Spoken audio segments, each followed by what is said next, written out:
Diawali dengan memperlihatkan sepasang suami istri yang baru saja keluar dari hotel untuk makan siang. Mereka berlibur ke sebuah negara yang dinamai Little Cup. Para penduduk selalu melakukan ritual pemanggilan dan perayaan sebelum musim hujan. Seorang pria bernama Cash memulai ritual dengan menampilkan musik tradisional mereka sebagai perayaan yang turun-temurun dari nenek moyang mereka. Sepasang suami istri itu bernama James dan M. Mereka berlibur di Little Cup adalah ide dari James, dengan tujuan untuk mencari referensi dan pengalaman untuk pekerjaannya. Tak hanya pertunjukan adat tradisional, mereka juga diperlihatkan sebuah pertunjukan adat lainnya. Di sana, Jess bertemu dengan seorang wanita yang bernama Gabby. Gabby mengaku kalau dirinya menyukai salah satu buku buatan James yang berjudul The Variable Seal. Gabby juga memperkenalkan James kepada kekasihnya yang bernama Alben. Sebagai bentuk penghormatan kepada James, ia diundang untuk makan malam bersama mereka di sebuah restoran Cina. Dan singkat cerita, James mengajak M untuk menikmati makan malam bersama Gabby. Alben adalah seorang pensiunan arsitektur yang sedang mengelola sebuah jurnal di Los Angeles. Sedangkan Gabby, ia adalah seorang artis iklan. Gabby berkata kalau dirinya sudah menunggu lebih dari 6 tahun untuk buku kedua buatan James. Namun James berkata kalau ia merasa ragu karena mungkin kurangnya bakat di dalam dirinya. James juga mengatakan kalau mereka berkunjung ke Little Cup untuk mencari inspirasi tentang buku keduanya. Dan esoknya mereka berempat melakukan trip ke sebuah tempat untuk menikmati indahnya pemandangan di Little Cup.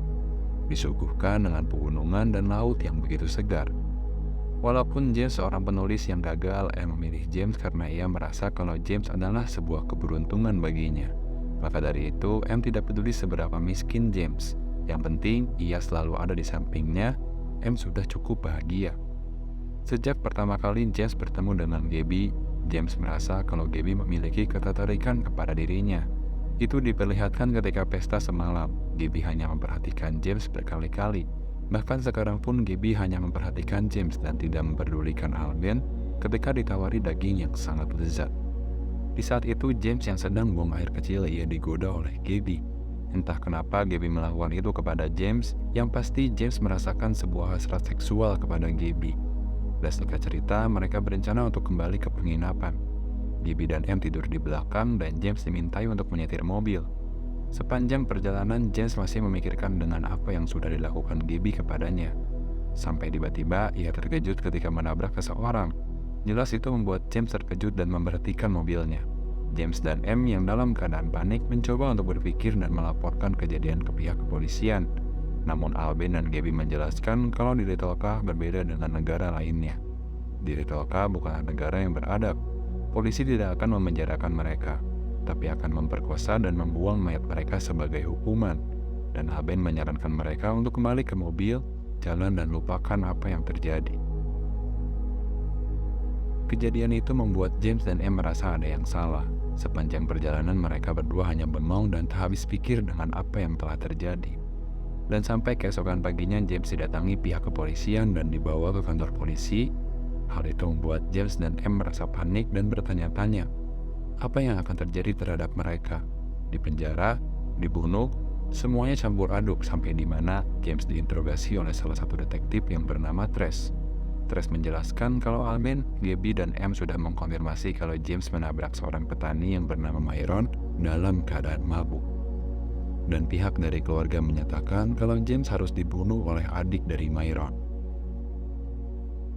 Hukum di negara Little Cup sangatlah berbeda dengan negara beradab lainnya, yang dimana jika sebuah keluarga memiliki 2 orang anak, dan salah satu anak mereka dibunuh atau terbunuh karena ketidaksengajaan, si pelaku harus dibunuh juga oleh salah satu anak dari keluarga tersebut. Itu dilakukan untuk mempertahankan kehormatan keluarga mereka. Jelas pernyataan itu membuat James kehabisan kata-kata. Ia juga harus mengkonfirmasi apakah James bersedia untuk dibunuh. Tak tahu apalagi harus dilakukannya ketika dimintai tanda tangan. Ia hanya menuruti detektif Trace dan menandatangani surat tersebut. Dan kemudian James dibawa ke sebuah ruangan kecil yang entah apa tujuannya, yang pasti James tak diperbolehkan masuk dengan menggunakan satupun pakaian. Dan beberapa jam kemudian, James terbangun ditemani M di sampingnya. M mengatakan kalau rangkap yang dilakukan sangatlah cocok dan berhasil. James tak mengerti apa maksud dari rangkap yang diucapkan oleh M. Kemudian mereka berdua dibawa ke sebuah ruangan dan diperlihatkan seorang manusia yang berwajah James. Seluruh tubuhnya juga sama persis seperti James. Kepolisian di Tulsa ternyata melakukan sebuah duplikat manusia untuk melakukan sebuah hukuman. Yang awalnya James pasrah karena mungkin polisi akan menghukumnya, ternyata polisi membantunya untuk tidak menjalani hukuman mati, sesuai permintaan dari keluarga korban. Dengan duplikat tersebut, James bisa terbebas tanpa melakukan satupun hukuman, dan kemudian duplikat James diikat di sebuah kayu untuk menjalani hukuman mati, serta James yang asli harus menyaksikan semuanya sesuai permintaan dari si detektif. Kemudian datanglah seorang anak yang diduga adalah adik dari Myro. Sampai sini tak ada kejanggalan, hanya saja duplikat James berteriak kepada M untuk menyelamatkannya. Adik Myro memulai dengan menusuk beberapa tusukan di perut James. Ia menusuk dan menusuk secara terus-menerus, dan ia berhenti di tusukan ke-27. Duplikat James hanya pasrah sampai ia tak sadarkan diri. Sedangkan James dan M hanya terdiam dan menyaksikan semuanya, dan tersadar kalau hukuman di negara di Tulsa sangatlah mengerikan. Dan malamnya mereka berdua berencana untuk secepatnya pergi dari Tulsa. Namun paspor milik James tak bisa ia temukan. Karena hal itu, mereka berdua memutuskan untuk tinggal sampai paspor James bisa ditemukan.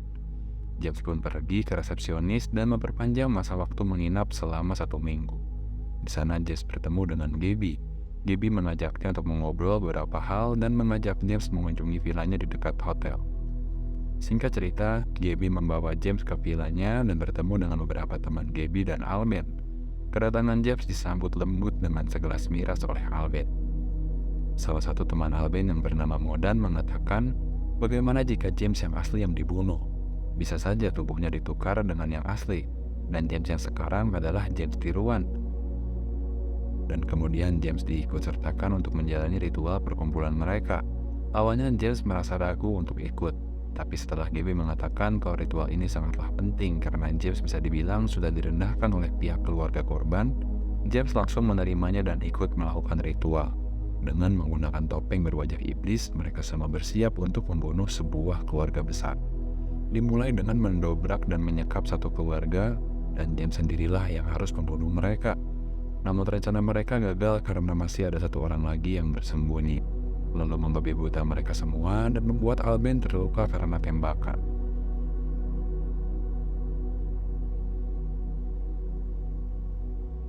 Dan besoknya kabar tentang perampokan yang terjadi semalam dengan cepat sampai ke pihak kepolisian.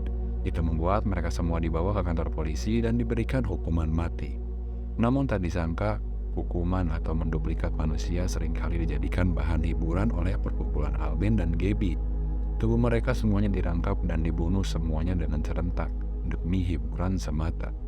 Dan mereka melakukan itu hanyalah demi kesuksesan ritual. Dan kemudian James tersenyum lebar setelah masuk ke dalam circle sesat Gabby. Esok paginya James yang baru saja kembali terkejut melihat M yang sudah bersiap pergi. Di saat itu M merasa ada yang tidak beres dengan suaminya. Ia memutuskan untuk pulang sendirian, kemudian M pergi tanpa mengucapkan apapun dengan rasa takutnya terhadap James. Hari demi hari James kehilangan jati dirinya. Godaan Gabby membuatnya larut ke dalam pelukannya. Dan di satu kesempatan, Gabby yang dari awal sudah memiliki ketertarikan seksual terhadap James, ia memanfaatkan kebodohan James untuk menghirup narkoba agar bisa gitu-gituan dengan James. Dan malamnya ia diminta untuk melakukan ritual lagi, yang dimana ia harus menyiksa dan membunuh salah satu polisi yang katanya kalau polisi tersebut menyembunyikan paspornya. Dan setelah James menyiksa polisi tersebut, ia terkejut kalau polisi itu adalah duplikat dirinya sendiri. Ia pun tersadar kalau ada yang tidak beres dengan orang-orang di sekitarnya. Dan besok paginya secara diam-diam James berencana untuk meninggalkan Tulsa. Namun usahanya itu diketahui oleh Gabby dan mencegatnya di perjalanan dengan tembakan ke arahnya. James yang panik sempat kabur ke arah hutan, namun sayangnya James terkena tembakan di kakinya. Singkat cerita, James terbangun di sebuah rumah tua, dan Gabby, Alben, dan lainnya sudah menunggunya di luar rumah. Lagi-lagi James diminta untuk membunuh rangkap dirinya sendiri, dengan diiming-imingi kalau mereka semua akan mengampuni dan membebaskan James dari penyiksaan tak terbatas. Tapi James sudah kapok dan tak mau menuruti kemauan mereka. Tiba-tiba duplikat James menyerang James yang asli, dan James melakukan pembelaan dirinya. Alhasil, duplikat James mati di tangan James yang asli untuk kedua kalinya.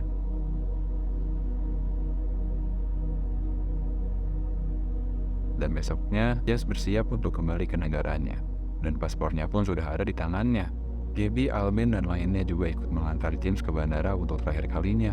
Dan film diakhiri dengan memperlihatkan James yang lain masih terjebak di Ritolka.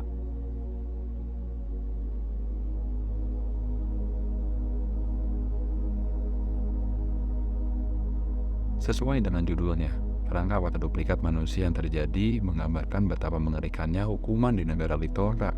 Alih-alih menghukum orang yang asli demi menjalani ketentuan hukum di suatu negara, di Ritolka sendiri menggunakan cara rangkap manusia agar orang yang asli bisa melihat dirinya sendiri mati secara mengerikan. Tubuh James yang berkali-kali mati di tangan polisi, anak kecil, bahkan dirinya sendiri, itu menggambarkan kalau hukuman James yang sebenarnya adalah hukuman yang tak terbatas. Ia akan terus-menerus lagi dan lagi melihat dirinya sendiri akan mati di hadapannya. Dan sebuah guci yang James kumpulkan di kamarnya itu adalah anggota tubuh atau mungkin kepala duplikat James yang sengaja ia kumpulkan dan entah apa tujuannya. Yang seharusnya James kapok dengan melihat sistem hukum yang terjadi di negara Ritolka, James malah terseret ke dalam circle yang gak jelas apa tujuannya. Kemudian memperlihatkan James yang terbaring di sebuah penginapan yang diduga itu adalah milik Gabby dan kawan-kawannya. Itu berarti kalau duplikat James bisa dibuat berkali-kali tanpa harus mengkopi tubuh yang asli seperti di awal hukumannya. Dan pertanyaannya adalah, manakah James yang asli? Apakah James yang di bandara, di rumah tua, atau James yang masih terjebak di Ritolka adalah yang asli? Sampai di akhir film, semuanya masih menjadi misteri. Apa yang sebenarnya terjadi terhadap James yang asli?